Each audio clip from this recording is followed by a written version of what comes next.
Bonjour à tous, bienvenue sur idbooks.com. Aujourd'hui, je suis ravie de vous parler de la Kobo Ellipsa. Donc, c'est la dernière liseuse de Kobo qui va sortir le 24 juin. Je voulais absolument vous montrer la boîte parce que la Kobo Ellipsa, rien que la boîte, déjà, on est sur une liseuse haut de gamme et sur une boîte haut de gamme. Vous ne pouvez pas le voir, mais là, tout est en relief. Donc, Kobo a vraiment mis beaucoup de soin à faire une présentation et vous vous rendrez compte que par rapport à la taille d'une boîte de liseuse normale, elle est géante. Pourquoi elle est géante? Eh bien, on va le voir tout de suite ensemble. C'est pas un déballage complet parce que j'ai déjà ouvert la liseuse pour commencer à travailler dessus et vous en parler. Mais je vais vous montrer quand même la bête. Donc, quand j'ouvre la boîte, j'ai plusieurs éléments. Premièrement, j'ai une autre boîte dans laquelle est contenue la liseuse. Ici, j'ai une autre boîte dans laquelle est contenu le Kobo Stylus, c'est-à-dire le stylet Kobo qui est fourni avec. J'ai également un petit câble pour pouvoir recharger ma liseuse comme d'habitude. Et si je découvre le dessus, là, j'ai la Kobo Ellipsa Cover. Donc c'est un slip cover et on verra tout à l'heure comment il fonctionne. Donc vous voyez, j'ai un tout en un qui est dédié à l'écriture et à la lecture. On va voir un petit peu comment ça fonctionne. Donc je vais garder la couverture ici.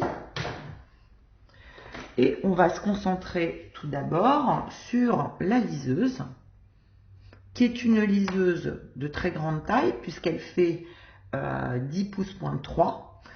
À l'arrière, elle est entièrement tactile. À l'arrière, j'ai un dos qui est très lisse, mais qui prend un peu les traces de doigts. Je l'ai utilisé pendant plusieurs heures ou jours, on va dire, et je remarque qu'il y a quand même quelques traces de doigts. Ici, j'ai un tout petit bouton d'allumage, tout petit, un peu trop petit pour qu'on le trouve de façon instinctive sans le chercher. Et ici, un port pour pouvoir brancher le câble et recharger ma liseuse. Donc, on est sur un écosystème qui est donc de 10 pouces.3 sur de l'Incarta, évidemment 1200, ça on est habitué chez Kobo. La liseuse, elle fait 32 Go de stockage. Elle a une batterie de 2400 mAh et elle pèse toute seule, sans le stylet et sans la grosse boîte, 383 grammes. Donc c'est assez léger, c'est pas du tout gênant pour la tenir d'une seule main et pour pouvoir commencer à lire ou à travailler. Donc là je l'allume, elle est en veille.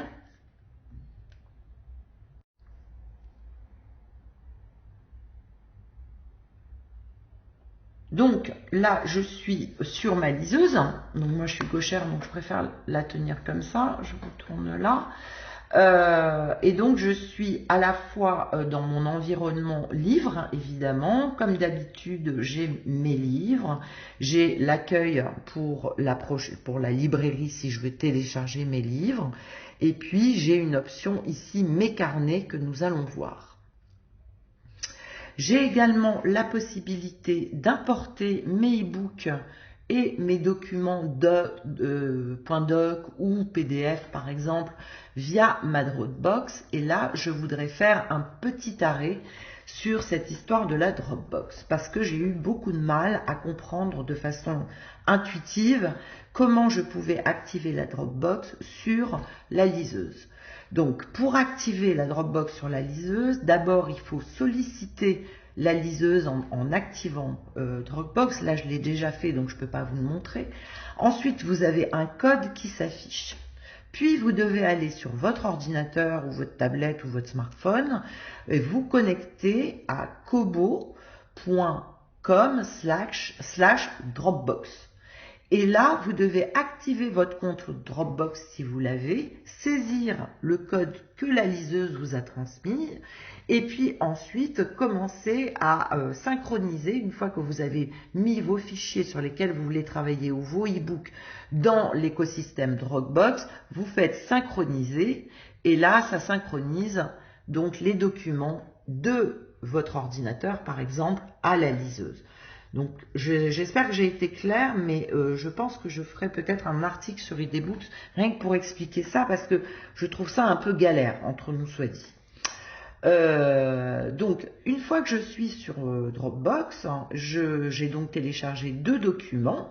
J'ai téléchargé un doc Word, donc là j'y suis, et je peux travailler sur ce doc Word en annotant, en écrivant, en mettant des petites questions, par exemple, ah bon, voilà, je peux souligner, etc., etc. Donc, vous voyez, on est un peu comme si j'étais sur une feuille de papier avec un stylo normal, et c'est le stylus Kobo. Donc, ça c'est pour l'aspect Dropbox. Si je vais, par exemple, sur un doc PDF, donc là j'ai téléchargé par exemple le communiqué de presse que Kobo m'avait envoyé, et ben c'est exactement la même chose. Je peux agrandir la police de caractère bien évidemment en pinch to zoom, et puis pareil, là je peux souligner le trait, annoter pour me faire des petits pense-bêtes. Donc voilà pour la fonction écriture. Évidemment, voilà. Donc, je retourne dans mon accueil et là, on va pouvoir évidemment lire un livre normalement, donc comme sur une liseuse normale. Si vous êtes habitué à la Libra ou à la Kobo format, ben on est sur quelque chose de très fluide, signé au Kobo, toujours du beau, ça fonctionne, c'est plutôt toujours de la bonne qualité, on va dire. Et une fois encore, je peux utiliser les fonctions normales, mais je peux aussi annoter lecture, voilà, lecture en cours. Voilà. Donc, on va aller à l'extérieur. Non, avant d'aller à l'extérieur, nous allons voir comment on utilise la fameuse slipcover qui est fournie avec la Ellipsa. Donc, je vais la déballer, je reviens dans quelques instants. Alors voilà, j'ai déballé la slipcover. Donc déjà, ce qu'il faut voir, c'est qu'elle est en 2 parties. C'est hyper caréné, on a l'impression d'être en Fornox. C'est assez lourd quand même, ça doit peser, allez, on va dire entre 80 et 100 grammes, je dirais. Donc c'est assez lourd, la couve est aimantée pour permettre d'éteindre la liseuse au moment où vous rabattez le cover. Et puis vous remarquerez ici une petite glissière sur laquelle je peux plugger, hop, ça c'est plutôt malin, mon stylet pour ne pas le perdre, et surtout pour mettre la liseuse dedans, repérer le petit trou qui est là pour savoir dans quel sens la mettre. Il suffit de la rentrer, hop, voilà, et là ça bouge plus, c'est du solide. Donc ici on a la possibilité de rabattre la cover en fonction pour pouvoir travailler par exemple. Donc je vais essayer de le faire, je trouve que c'est pas super intuitif. Comment je vais... Alors après quelques minutes d'essai, j'ai réussi. Donc en fait la cover peut s'incliner de cette manière là. On est en mode pupitre, ce qui est assez confortable pour lire, et puis notamment surtout pour travailler. Le fait qu'elle soit légèrement inclinée comme ça, c'est plutôt bien pensé, je trouve, pour pouvoir le faire. Évidemment, donc je suis en mode lecture normale sur un livre. Je vais lâcher un peu mon stylet, il est assez agréable ce stylet d'ailleurs. Et puis chose importante, on a évidemment la température d'éclairage, le comfort light, comme l'appelle Kobo, que je peux régler. Donc je peux régler la luminosité de mon écran en fonction de ce que j'ai envie de faire, des conditions de lumière que j'ai et du besoin de lisibilité que j'ai envie d'avoir. Voilà, évidemment, comme d'habitude, on peut régler la taille de la police. Donc là, par exemple, je décide de faire plus gros. Je peux régler l'interlignage. C'est parfait pour les dyslexiques notamment, je crois. Et puis, je règle mes marges. Je peux aligner mon texte, le mettre en justifié, etc. Mais ça, ce sont des fonctions que nous connaissons très bien chez notre cher constructeur Kobo. Avant de partir à l'extérieur, je tiens juste à vous préciser que ce stylet Kobo ne se recharge pas comme la liseuse. Il est doté, quand je le dévisse, voilà, il y a une petite pile que nous devons insérer. Heureusement, cette pile, qui est quand même d'un format tout petit là, est fournie dans la boîte du stylet. Et accrochez-vous bien, pour la trouver, il faut démonter un peu toute la boîte parce qu'elle est planquée tout en dessous. Donc si jamais vous achetez une liseuse Ellipsa, sachez que la pile est fournie avec et qu'elle est planquée tout en dessous du boîtier contenant le stylus quand vous aurez votre coffret. Ceci étant dit, eh bien, nous allons partir à l'extérieur pour voir un peu les capacités de cet écran de la Ellipsa et puis vous montrer un petit peu comment on utilise le stylus, les blocs-notes et évidemment les annotations sur les livres, les documents, etc., etc. À tout de suite. Donc nous voilà en extérieur. L'objectif c'est d'abord de changer un peu d'air par rapport à la rédaction et puis de voir un peu la qualité de l'écran quand on est au soleil, en extérieur. Donc on est toujours avec la Kobo Ellipsa.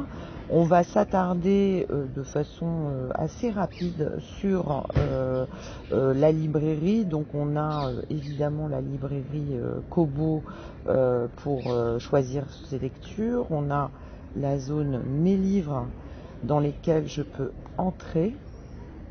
Donc vous voyez que je peux utiliser le stylet, mais évidemment, eh bien, je suis dans un univers qui est complètement tactile.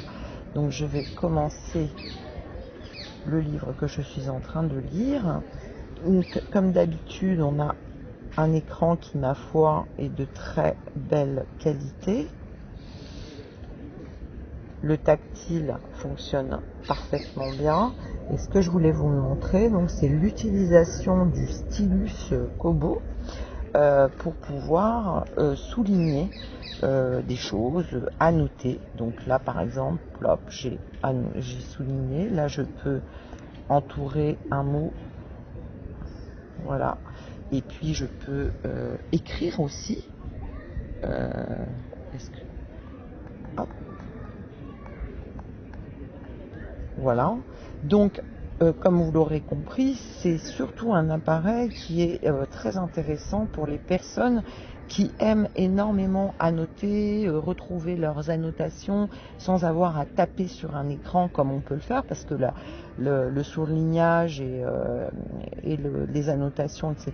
écrites, on pouvait le faire avec un clavier, mais là on a donc ce stylet qui permet de façon un peu comme un stylo de bille, comme quand vous écrivez sur vos livres papier.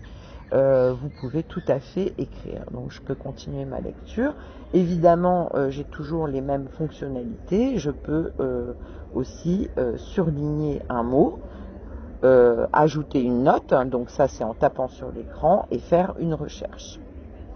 L'autre chose que je voulais vous montrer, c'est l'utilisation du stylet en lui-même avec la fonction Mes carnets. Donc Mes carnets, c'est là. Et Mes carnets, en fait, c'est une zone de des petits carnets de notes que l'on crée à volonté. Donc je vais aller dans mes carnets et vous regardez, c'est assez joli ce qu'a fait Kobo, et vous pouvez donc, grâce à ces carnets, prendre des notes comme vous le voulez. Et ce qui est intéressant, c'est que je peux le faire en écriture manuscrite, mais grâce au petit logiciel intégré MyScript, je peux les transformer en lettres dactylographiées, que ce soit minuscules, majuscules, etc. Donc je vais vous montrer comment ça marche. Sur le stylet, j'ai deux boutons, un qui me permet d'effacer ce que j'ai écrit, le second me permet d'entourer, de surligner, etc. Donc je vais vous faire la démo. J'appuie sur le premier petit bouton. Là, je vais effacer. Vous voyez, le texte est effacé. Et puis j'appuie sur le second bouton. Là, je vais choisir par exemple d'entourer.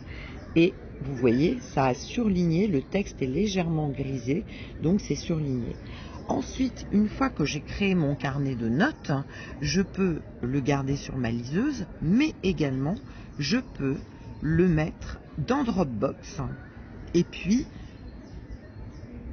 je vais vous montrer, là, dans Dropbox, je peux tout à fait, donc là je suis hors réseau, mais je peux importer mon carnet de notes dans Dropbox et le mettre sur mon ordinateur, et je peux aussi, évidemment, de mon ordinateur, mes documents de travail, les transférer via Dropbox sur ma Ellipsa. Donc ça, c'est assez simple, c'est assez pratique, c'est assez intéressant, parce que je trouve que Kobo a une fois de plus, mais ça c'est un peu leur marque de fabrique, réussi à faire quelque chose de très intuitif. On n'a pas trop à réfléchir, le stylo est super maniable.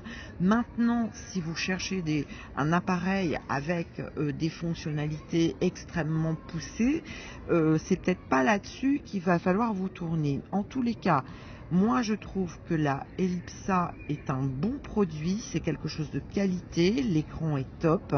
Le stylet pourrait être un peu plus intelligent, de type stylet Wacom, mais il est déjà très performant. On n'a pas trop de latence quand on écrit. Franchement, c'est un très joli produit. Et comme on l'a vu tout à l'heure quand on était dans les bureaux, on a un tout-en-un écriture-travail qui est proposé dans la boîte avec le stylet, la couverture et la liseuse. Le tonnerre se met à hurler, donc je vais vous laisser. La liseuse va être disponible le 24 juin sur tous les sites, et à partir de cette date-là, vous aurez le test complet sur ID-Books à suivre. Merci de nous avoir écoutés, merci pour vos pouces hauts et à très bientôt.